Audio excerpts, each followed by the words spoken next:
આર્થિક તંગી હોય કે ગ્રહ દોષ હોય, હનુમાનજીને એક વસ્તુ અર્પણ કરી દેશો એટલે તમારા જીવનની દરેક મુશ્કેલીઓ દૂર થઈ જશે. અને હનુમાનજીને કળિયુગના દેવતા કહેવામાં આવે છે. અને હનુમાનજીને ચિરંજીવી, મારુતિ, વિદ્યાગુરુ, પવનપુત્ર વગેરે નામોથી ઓળખાય છે. અને એવું માનવામાં આવે છે કે જો તમે ભગવાન શ્રી રામને પ્રસન્ન કરવા માંગો છો તો તમારે હનુમાનજીને મનાવવા જોઈએ, કારણ કે હનુમાનજી જલ્દી જ પ્રસન્ન થઈ જાય છે અને પોતાના ભક્તોની વાતોને રામજી સુધી પહોંચાડે છે અને તેની સાથે પોતાના ભક્તોની મનોકામના પણ પૂર્ણ કરે છે. મંગળવારનો દિવસ હનુમાનજી માટે ખાસ છે અને આ દિવસે મંદિરોમાં ભક્તોની ભીડ જોવા મળે છે. આ દિવસે ભક્તો હનુમાનજીને ઘણી વસ્તુઓ અર્પણ કરે છે. કેટલાક ભક્તો ગોળ અને ચણાનો ભોગ ધરાવે છે અને કેટલાક ભક્તો લાડુ અને મીઠાઈ ધરાવે છે. અને આ સિવાય ઘણી એવી વસ્તુઓ છે જે હનુમાનજીને ચડાવવામાં આવે તો તમારા જીવનમાં ચાલી રહેલી ઘણી સમસ્યાઓ દૂર થઈ શકે છે. અને આમાંથી એક છે મધ. ચાલો જાણીએ મધ ચડાવવાના ફાયદા વિશે. અને વિડીયો ચાલુ કરતા પહેલા કમેન્ટમાં જય હનુમાનજી મહારાજ લખી દેજો અને આ વિડીયોને લાઈક કરી દેજો અને અમારી ચેનલમાં નવા હોય તો તેને સબસ્ક્રાઇબ કરી દેજો.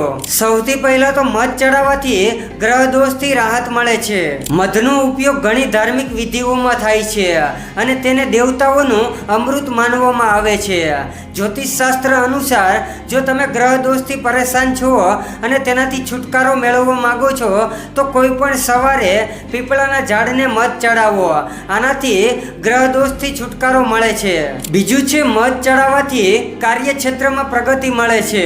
જો તમારે તમારા કાર્યક્ષેત્રમાં નિષ્ફળતાનો સામનો કરવો પડતો હોય અને લાખો પ્રયત્ન કરવા છતાં પણ સફળતા નથી મળી રહી તો આ સ્થિતિમાં તમારે મંગળવારે હનુમાનજીને મધ અર્પણ કરવું જોઈએ અને આ પછી તમારે હનુમાનજીનો પાઠ કરવો જોઈએ.